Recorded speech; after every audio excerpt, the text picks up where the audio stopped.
The encounter between Bruce Lee and Wong Jackman is often remembered for the debate that followed rather than the event itself. What mattered most was not the outcome, but the effect it had on Bruce Lee's thinking. The experience highlighted practical limitations and raised questions about efficiency, endurance, and adaptability. In response, Bruce Lee began reassessing long-held assumptions, gradually moving away from rigid structures toward a more personal and functional approach. This moment became less about conflict and more about reassessment, marking a quiet but important shift in his development. Training methods often appear complete when they are practiced in controlled environments, where outcomes can be predicted and variables are limited. Repetition builds confidence, and structure creates a sense of certainty. Over time, this certainty can feel like mastery, yet that feeling is often based on familiarity rather than proof. Real conditions introduce uncertainty that training rooms cannot fully simulate. It is only under those conditions that understanding is truly tested. Theory provides direction, but it cannot account for every situation. Techniques that function smoothly in practice may behave differently when pressure is introduced.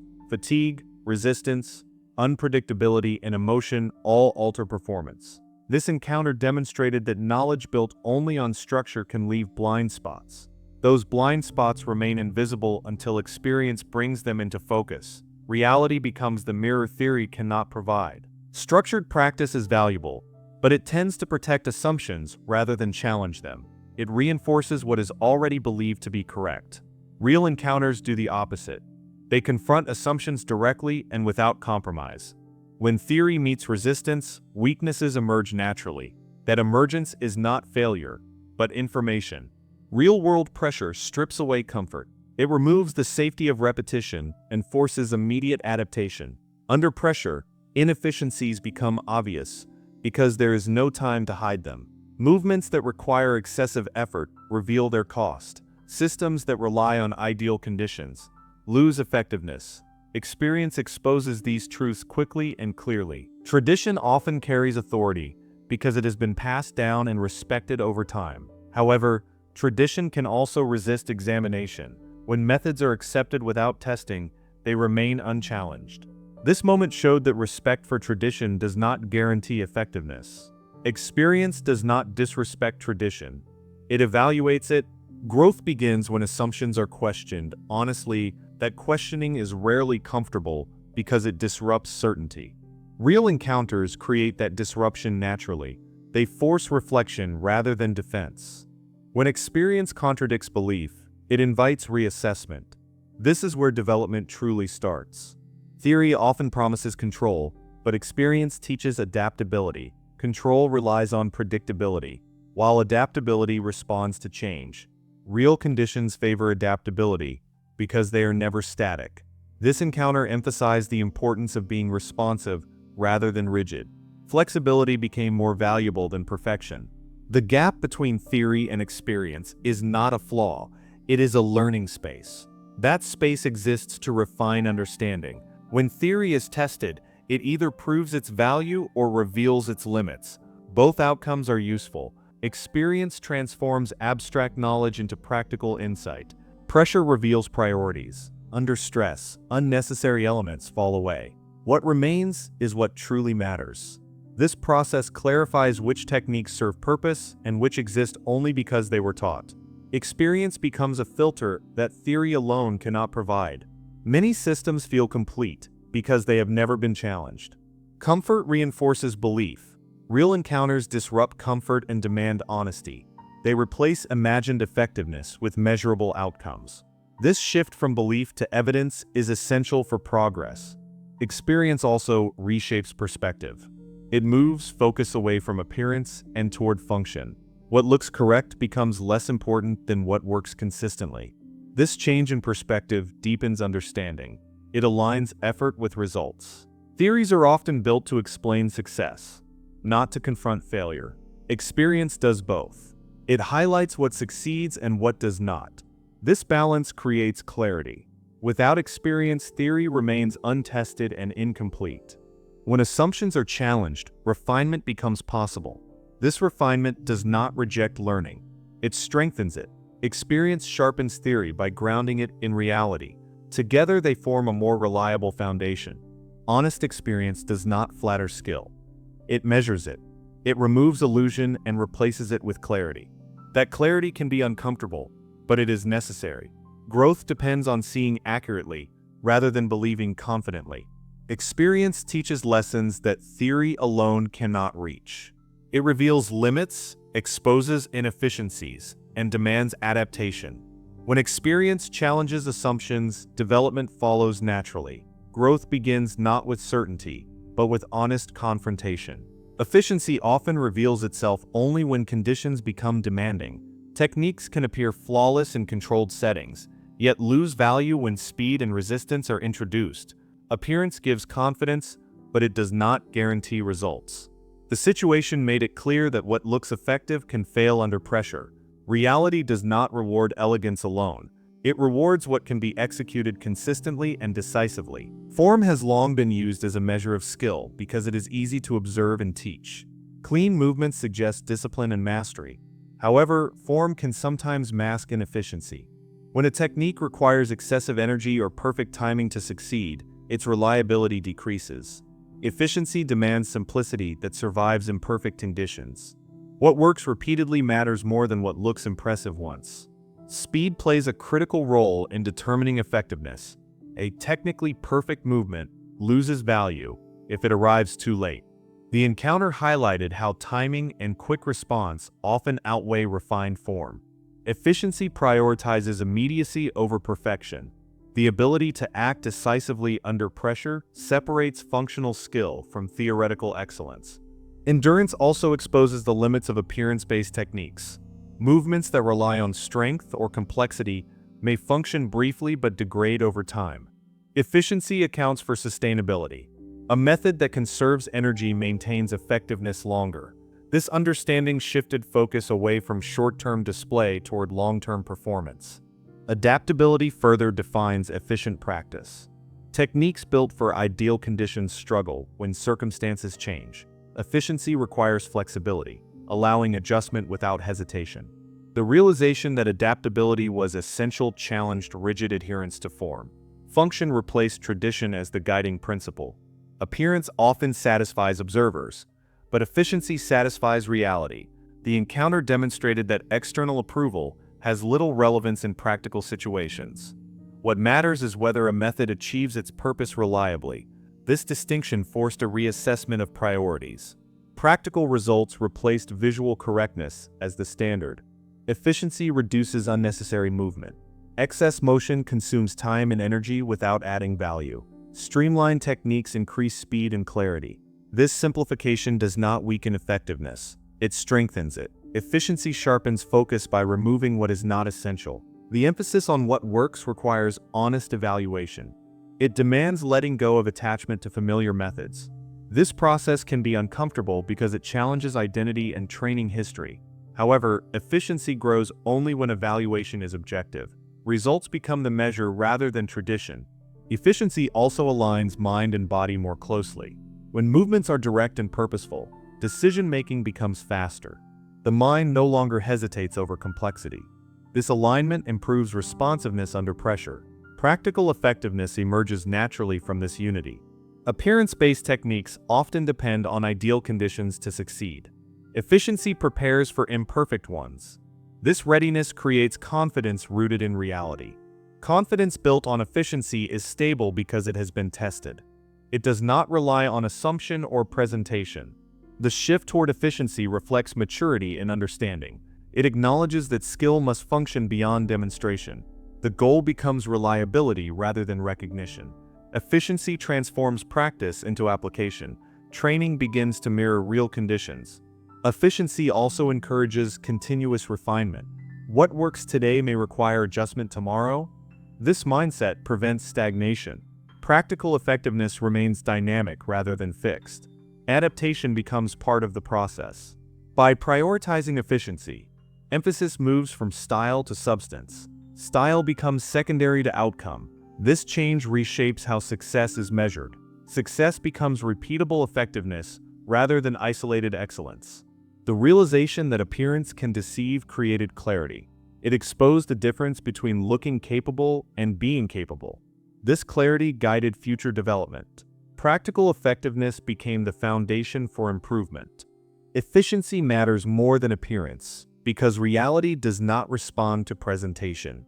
It responds to function. Speed, endurance, and adaptability define success when conditions are real. When effectiveness becomes the standard, progress becomes unavoidable. Adaptation often carries an unfair stigma, as if changing direction implies failure or uncertainty. In reality, the willingness to adapt requires a strong sense of self and clarity of purpose. Bruce Lee did not view reassessment as surrendering ground. He saw it as an opportunity to improve what already existed. That mindset reflects confidence rooted in understanding rather than pride. Strength that adapts remains alive and responsive. Defending an existing approach can sometimes feel safer than questioning it. Familiar systems provide comfort and identity. However, Bruce Lee recognized that clinging to methods simply because they were familiar limited growth. He understood that true confidence allows scrutiny. Instead of protecting his ideas, he tested them. That openness revealed intellectual courage. Adaptation begins with honesty. It requires acknowledging evidence even when it contradicts belief. Bruce Lee did not ignore outcomes that challenged his expectations. He studied them carefully. This willingness to confront uncomfortable truths showed mental strength. Weakness avoids evidence. Strength engages with it directly. Changing direction does not erase past effort. It builds upon it.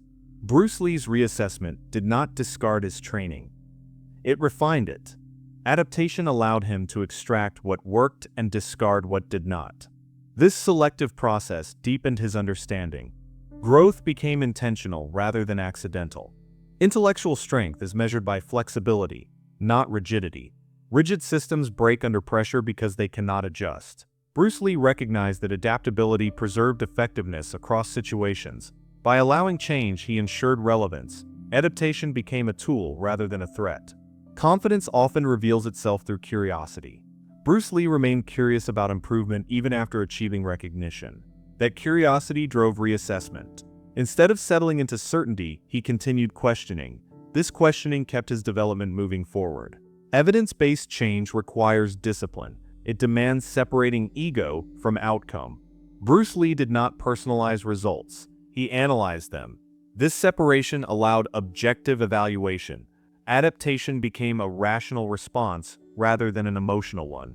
Adapting also reflects long-term thinking. Short-term validation can discourage change because it feels rewarding. Bruce Lee looked beyond immediate success. He focused on sustainability and improvement over time. Adaptation aligned with his broader vision. Many fear adaptation because it introduces uncertainty. Bruce Lee embraced uncertainty as a space for learning. He understood that growth often emerges from instability. By stepping into that space, he expanded his capabilities. Adaptation transformed uncertainty into progress. Strength that adapts remains resilient. It absorbs feedback without collapsing.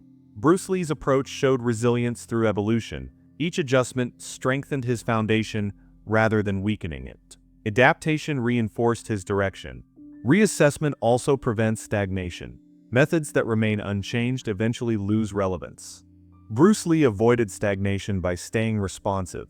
Adaptation kept his practice dynamic.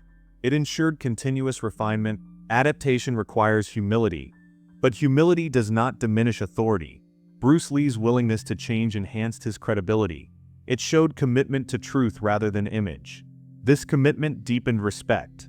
Responding to evidence demands courage. It challenges assumptions and disrupts comfort.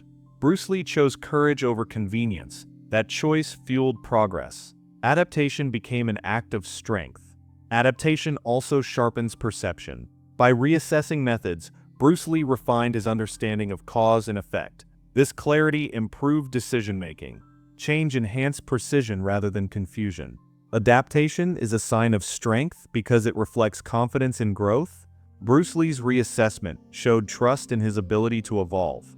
Adaptation did not weaken his path. It defined it. Continued development became possible because change was embraced. Tradition provides a framework that helps beginners find direction, offering structure where chaos might otherwise exist. It passes down knowledge that has been refined over time and gives learners a starting point. However, tradition is built from past conditions, not present realities. What worked once may not always apply unchanged. When tradition becomes rigid, it can slow growth rather than support it. Inherited systems often discourage questioning, framing deviation as disrespect. This creates an environment where repetition replaces understanding. Bruce Lee recognized that repeating forms without testing their purpose limited progress. He understood that structure should serve development, not confine it. Experience became the tool that tested whether tradition remained useful. Personal experience introduces reality into learning. It exposes gaps that tradition alone cannot reveal. When methods are tested under pressure, their strengths and weaknesses become clear. Bruce Lee valued these moments because they offered honest feedback. Experience stripped away assumptions and replaced them with evidence. Tradition can encourage comfort, while experience demands adaptation. Comfort feels safe, but it rarely leads to innovation. Bruce Lee chose to step outside inherited boundaries to explore effectiveness. This exploration required courage and independence. It also required trusting one's own judgment. Blind adherence often stems from fear of being wrong. Questioning tradition risks uncertainty and criticism. Bruce Lee accepted that risk because growth mattered more than approval. By prioritizing experience, he allowed learning to remain active. His path became personal rather than prescribed. Testing methods personally builds deeper understanding. It transforms knowledge from borrowed belief into earned insight. Bruce Lee's first-hand experiences shaped his conclusions more powerfully than instruction alone. What he learned through practice stayed with him. Experience created ownership of skill. Tradition tends to preserve methods, but experience refines them. Bruce Lee did not discard tradition entirely. He examined it, what proved effective remained, and what did not was adjusted. This selective approach strengthened rather than weakened his foundation. Understanding replaced repetition. Individual understanding allows flexibility. When someone knows why something works, they can adapt it intelligently. Bruce Lee's reliance on experience gave him that freedom. He was no longer confined to rigid forms. Adaptation became natural rather than forced. Experience also reveals context. Techniques do not exist in isolation. They depend on timing, environment, and resistance. Tradition often presents methods as universal. Bruce Lee learned that context determines effectiveness. Personal testing made that clear. Inherited rules can become outdated when circumstances change. Experience keeps learning current. Bruce Lee's willingness to trust what he observed ensured relevance. His approach evolved with understanding rather than remaining fixed. Growth stayed aligned with reality. Questioning tradition does not mean rejecting it entirely. It means engaging with it critically. Bruce Lee respected tradition enough to test it honestly. This respect was active rather than passive. It allowed progress without denial of roots. Experience builds confidence grounded in reality. Confidence based solely on tradition can collapse under pressure. Bruce Lee's confidence endured because it was tested repeatedly. What he trusted had proven itself. This reliability strengthened his approach. Personal experience also sharpens intuition. Repeated exposure to real conditions develops awareness beyond instruction. Bruce Lee's intuition was shaped by practice rather than doctrine. This intuition guided decisions more effectively than rules alone. Individual understanding encourages responsibility. When one relies on personal experience, there is no authority to blame for failure. Bruce Lee accepted that responsibility fully. This acceptance deepened his commitment to improvement. Personal experience outweighs inherited tradition because it reflects truth rather than assumption. Tradition offers guidance, but experience offers confirmation. Bruce Lee chose to trust what he tested personally. In doing so, understanding replaced obedience, and growth became his own. Growth rarely begins in moments of comfort or celebration. It often starts when something feels unsettled, unclear, or incomplete. The encounter did not provide reassurance or confirmation of existing beliefs. Instead, it introduced doubt and friction. That discomfort interrupted certainty and demanded attention.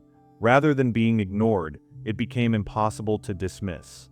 Discomfort has a way of forcing honesty. When expectations are challenged, the mind can no longer rely on familiar explanations. Easy answers lose their credibility. The encounter created questions that could not be resolved through confidence alone. Reflection replaced pride. This shift marked the beginning of meaningful change.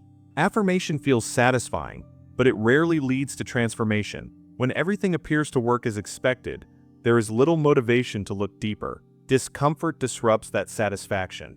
It highlights inefficiencies and exposes limits. By doing so, it creates an opportunity for improvement that comfort never provides. Unease encourages analysis rather than reaction.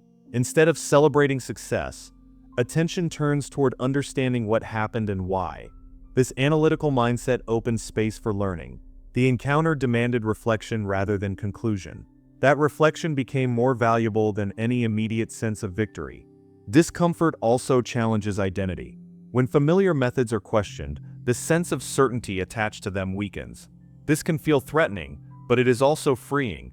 It allows growth to detach from ego. Improvement becomes about effectiveness rather than image. Moments of unease often linger longer than moments of praise. They stay present in thought, returning repeatedly until addressed. This persistence drives deeper examination. The encounter did not end when it was over. It continued through reflection. That continuation is where growth takes root. Analysis born from discomfort tends to be more thorough. It does not rush to conclusions or excuses. Instead, it asks difficult questions. Why did something feel inefficient? Where did assumptions fail? This level of inquiry refines understanding far more than affirmation ever could. Discomfort also removes complacency. It disrupts routines that feel secure but may no longer serve progress. When certainty ends, curiosity begins. The encounter created space for curiosity by breaking the illusion of completeness. That curiosity became the engine of development. Growth requires a willingness to sit with unease rather than escape it. Many avoid discomfort by rationalizing or dismissing it. This encounter was not dismissed. It was examined. That willingness transformed unease into insight. Reflection fueled by discomfort is often quieter than celebration. There is no outward display, only internal reassessment. This quiet process reshapes priorities and direction. Progress begins internally before it becomes visible externally. Certainty can create stagnation because it signals an endpoint. Discomfort signals that something remains unresolved. That unresolved state invites exploration. The encounter shifted focus from confirmation to exploration. Growth followed that shift naturally. Discomfort also strengthens resilience. Facing uncertainty builds tolerance for challenge. Each uncomfortable realization becomes a lesson rather than a setback. The encounter contributed to resilience by demanding adaptation rather than denial. Analysis driven by unease often leads to refinement. Small adjustments accumulate into significant change. The encounter did not demand immediate transformation, but it initiated gradual improvement. Progress emerged through continuous reassessment. Growth that begins in discomfort tends to be more durable. It is earned through examination rather than granted through success.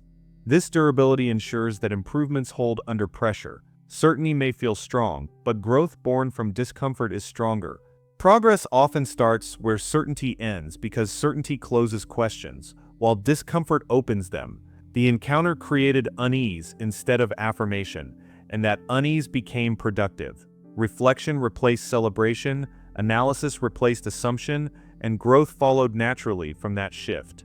Mastery is often imagined as a destination, a point where learning ends and certainty begins. In reality, mastery behaves more like a path that continues without a clear endpoint. This event demonstrated that even at high levels of skill, understanding remains incomplete. Bruce Lee did not treat success as closure. He viewed it as a checkpoint that revealed new areas to explore. Growth continued because curiosity remained active.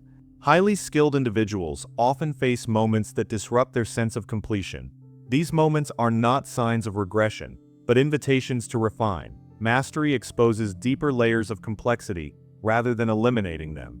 Bruce Lee recognized that reaching a high level only widened the field of what could still be improved. Awareness replaced complacency. Learning stayed alive.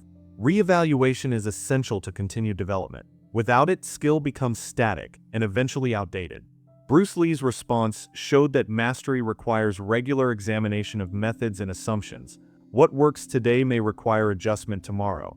Refinement keeps skill relevant. Stagnation begins when reassessment stops. Success can create the illusion that learning is finished. Praise and recognition reinforce that illusion. Bruce Lee resisted this trap by staying focused on effectiveness rather than reputation. He treated success as information, not confirmation. This mindset allowed progress to continue beyond achievement. Continuous refinement demands humility. It requires accepting that improvement is always possible. Bruce Lee did not allow expertise to shield his methods from critique. He welcomed reevaluation because it strengthened his understanding. Humility became a tool for advancement rather than a weakness. Mastery deepens through repetition paired with reflection. Repeating actions without reflection leads to habit, not growth. Bruce Lee combined practice with constant analysis. Each experience became data rather than validation. This balance sustained development over time. Learning evolves as conditions change. Techniques must adapt to new contexts and challenges. Bruce Lee understood that fixed solutions lose relevance. By reassessing continuously, he ensured adaptability. Mastery remained flexible rather than rigid. The process of mastery also reshapes perspective. Early learning focuses on acquisition, while advanced learning focuses on refinement. Bruce Lee had moved beyond accumulation toward precision. Each adjustment improved efficiency and understanding.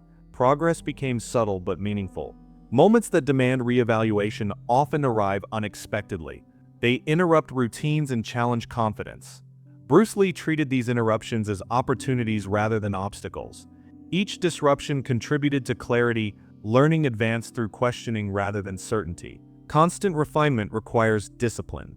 It demands sustained attention and willingness to adjust. Bruce Lee's discipline kept him engaged in the process. Development became habitual rather than reactive. Mastery evolved through consistency. The absence of a final state keeps learning dynamic. Bruce Lee never assumed he had reached completion. This openness prevented stagnation. Each stage of development prepared him for the next. Mastery expanded through continued inquiry. Reassessment also strengthens resilience. Accepting that learning continues reduces fear of failure. Bruce Lee's approach allowed mistakes to inform rather than define him. This resilience supported long-term growth. Learning became iterative rather than linear. Mastery as a process encourages adaptability across disciplines. Bruce Lee applied reassessment beyond technique, extending it to philosophy and training methods. This integration enriched his development. Growth became holistic rather than isolated. Understanding that mastery never ends fosters patience. Progress may slow, but it does not stop. Bruce Lee embraced this patience by committing to refinement over time. Learning remained steady and intentional. Advancement continued quietly. Mastery is not a final state, because knowledge and conditions are never fixed. Bruce Lee's response to this event showed commitment to lifelong development. Success did not conclude learning. It expanded. Mastery lived in the willingness to keep evolving. This moment did not mark an endpoint, but a continuation. It showed that even at high levels of skill, there is always more to examine, refine, and understand. Bruce Lee's response reflected a mindset that treated learning as an ongoing responsibility rather than a completed task. By choosing reassessment over certainty, he kept his development active and relevant. In that choice, mastery was no longer defined by arrival, but by the discipline to keep moving forward.